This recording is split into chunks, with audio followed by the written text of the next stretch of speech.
Maaga kaming dumating sa airport and ayan, nag-check-in na rin kami. Papunta na kami sa immigration. Kumain na rin kami dito kasi hindi pa kami nagbe-breakfast. Although merong food sa clean. At nagpapalit na rin kami ng dollar. So ayan, para hindi na hassle. And eto, boarding na kami after 2 hours na pag-iintay. Mas okay na mag-intay kaysa late kasi di ba nakaka-stress yung gano'n na as in dali-dali ka tapos boarding na kayo, naghahabol kayo. Naranasan namin yun nung nagpunta kami ng Palawan, as in boarding na kami. Antay na kami, takbo na talaga kami ni Honey. And ayan, finally pasakay na kami. Cathay Pacific nga pala yung plane na sinakay namin. So napakaganda ng Cathay. Ang linis at parang relax na relax ka dito. And ayan, syempre, para hindi ka maboring at hindi ka mainip sa biyahe. So ayan, may headset na rin sila. And ang dami mong mapapanood pero kung hindi talaga ako nanood. At tamang-tama wala akong jacket. Ayan, may pa-blanket sila dito. At dito naka-take off na kami dyan. At nagbibigay ng paalala sila. Ito ang view. Hindi pa kami masyado nakakalayo. Kakalipad lang namin yan. Sa ilang minuto namin paglipad, ayan, kainan na! Yung anak kong lalaki yung inaalala ko at sure ako na hindi siya kakain yan. At ayun na nga, tama hinala ko, ayun niya talagang kumain. Buti na lang kumain kami bago kami mag-flight. At yung isa kong babae, okay lang yun, hindi masyadong pihikan. 56 minutes na lang bababa na kami. So, eto yung view niya. Diba? Cloudy.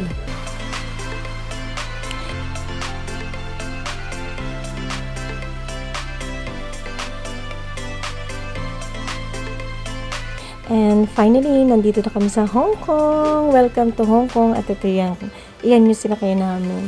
So, napakaganda ng airport nila. Grabe, wala akong masabi. Sobrang ganda.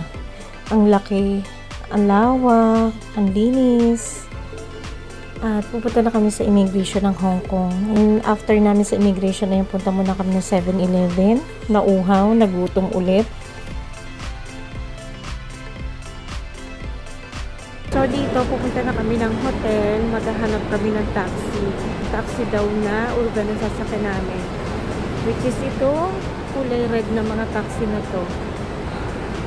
Sarap na sarap ang batang to dito ah.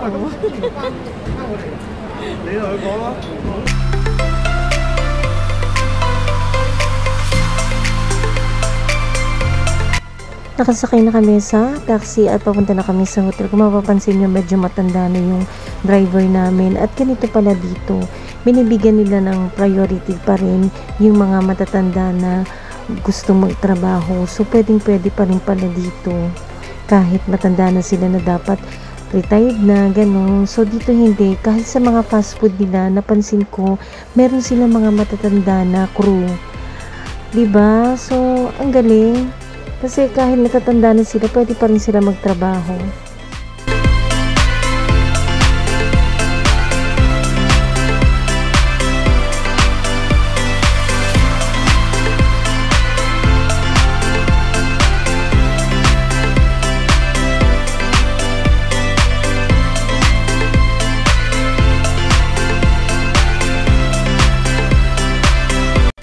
Finally, we're here na sa hotel namin. So, eto yung hotel, yung pinaka-lobby. Okay naman siya, maganda, malinis, mabango pagpasok mo. And sabi nila, medyo may pagkaluma na daw tong hotel na to. And then, ayan, dito yung mga pwedeng mag-iwan ng mga bagahe nila just in case na maaga pa sila na dumating at mamaya pa yung pasok nila. And ang kagandahan dito, malaki yung room nila. Hindi katulad sa iba na nasa search ko na napakaliit lang, wala nang space, wala ka nang maikutan. And then ang maganda dito, 2 queen size pa na bed. Sa iba kasi 2 single bed or 1 queen size.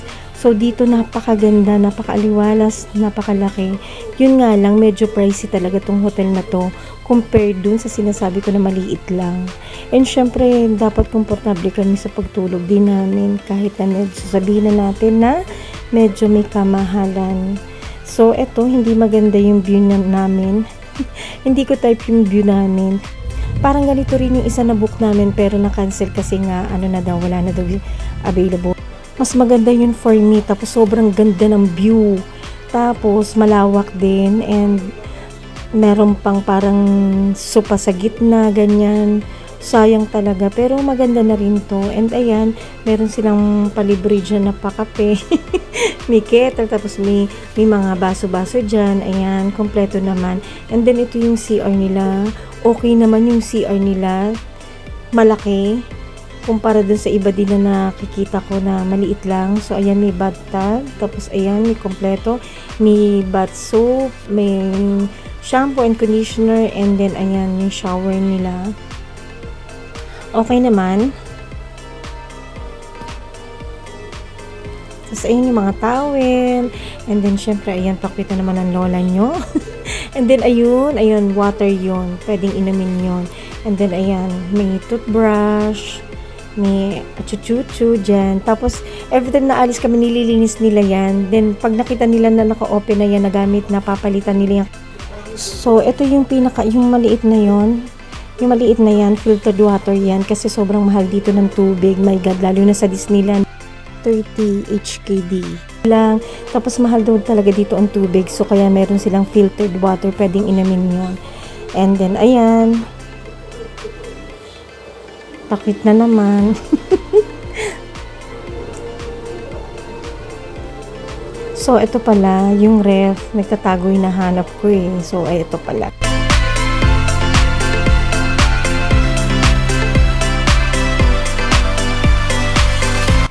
Bumili na kami sa 7-Eleven ng mga tubig at saka yung pwede namin kainin pagdating sa hotel. Kasi grabe yung mahal ng tubig dito, kaya meron silang filtered water dyan. Kaya lang ang problema, itong tatlo ko, sobrang sensitive ng tiyan nila. So hindi sila pwede sa ganyan. Eh ako, kahit anong painom mo sa akin, okay lang. Kasi yung tiyan ko hindi naman ganun kasensitive. Kaya sila yung inaalala ko. And then ito dito, pag pupunta kayo dito, magdala na kayo ng sakit. Iba kasi yung saksakan nila. And nagtanong ako sa baba kung magkano. 40 HKD, magkano rin yun, ang mahala. Kaya bumili na lang kami sa labas. And ayan, ayan pa ang tubig at nagkakape tayo. Dahil tinulugan ako nitong tatlong to. Alam mo ba yung tinulugan ako, ayan, nagutom tuloy ako, kakain na lang ako at magkakape. Iintayin ko sila na magising kasi hindi talaga ako makatulog. Siyempre, pag nakatulog ako, dire-diretso na yan at walang gigising dyan sa tatlong yan. Ayan, nag-iintay ako, nagkakape. Diba? Sayang kasi yung isang araw, yung kalahating araw pala. At dyan, talagang hindi ako tumulog kahit antok na ako kasi pare-pares kami na hindi magigising at sayang yung ilang oras pa na pwede naming puntahan like Mongkok. Ayan. So, eto, ginising ko na sila kasi gabi na. As in, gabi na talaga. At eto na nga, nagising ko na rin sila. Konti na yung oras namin. At ito, papunta na kami sa Mongkok. Ito yung unang araw namin at hindi ko inaasahan talaga na ganito kalamig. Grabe, ang lamig. Inaasahan ko pa man din, mainit dito. Kaya ang mga dala namin, pang summer talaga nakakainis. Kaya sabi ko nga noon, nakakainis hindi ako, hindi ko masusuot yung mga gusto kong pangdamit kasi na summer dito. Hindi pala, lamig. Tapos ang hangin.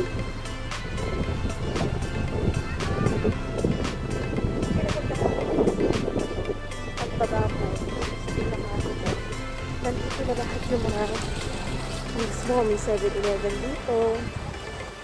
May McDonald's. Super ganda dito. Grabe, the best to. Ayan, may Watson.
papunta na kami na Mongkok at ayan, gabing-gabi na, 'di ba? Sayang yung oras, sayang yung araw.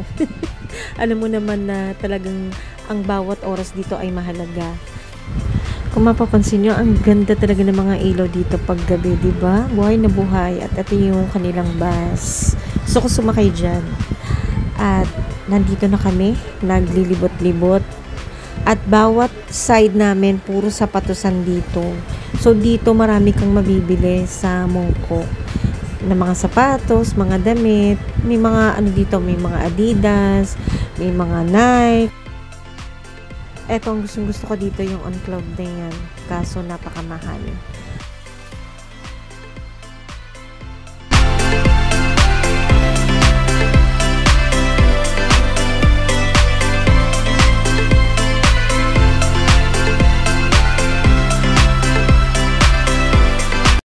At dito naman sa kabilang side na pinasukan namin, grabe, ang daming mabibili dito. Sobrang daming mabibiling pampasalubong. So, ayan, kapag gusto nyo na maghahanap kayo ng pampasalubong pag uwi sa Pinas, ayan, dito kayo magpunta, ang dami.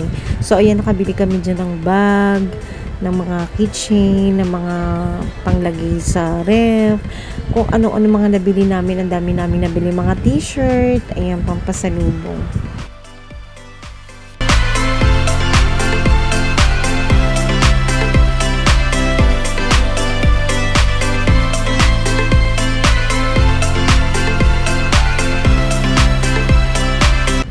Ayan na nga, yung mga anak ko nagtututuro na kung anong gusto nila na bilhin at pampasalubong sa mga friends and classmates nila. Ayan, so binigyan namin sila ng pera para makapili sila ng mga gusto nilang pampasalubong at pambigay nila sa mga friends and classmates nila. At dito, chocolate, kung konti lang yung nabili namin kasi may hinahanap talaga kami na store na bilihan ng mga chocolate. So ito parang unti-unti dito. At ito naman ay mga t-shirt. So, ayan, bumili ako ng marami. Siyempre, nagutom kami. Kumain muna kami ng malala.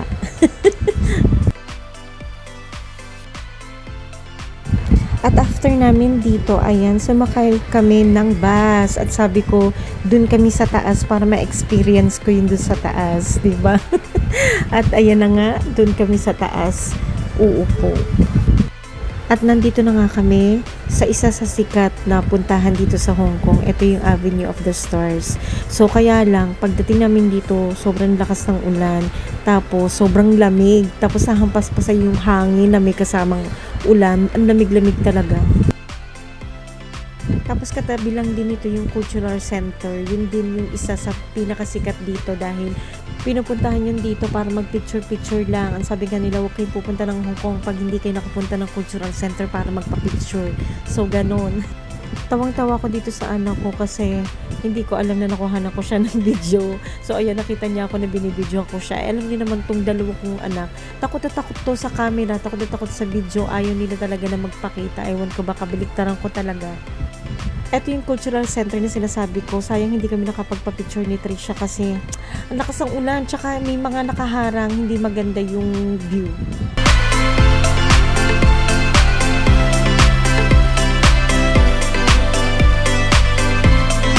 At hindi ko rin talaga akalain na ganito paglabas namin na naulan na sobrang lamig at hangin dito.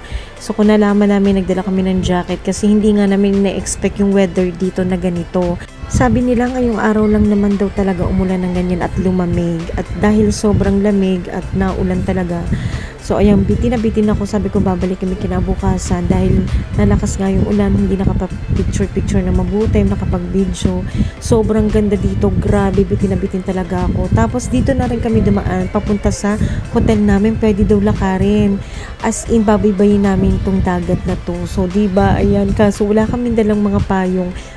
Grabe ha, sobrang haba nung nilakad namin pero enjoy naman sa mga views, napakaganda. At ito na nga, nandito na nga kami sa room, sobrang pagod. Good night, see you sa part 2, part 3, Hong Kong, Disneyland and Macau.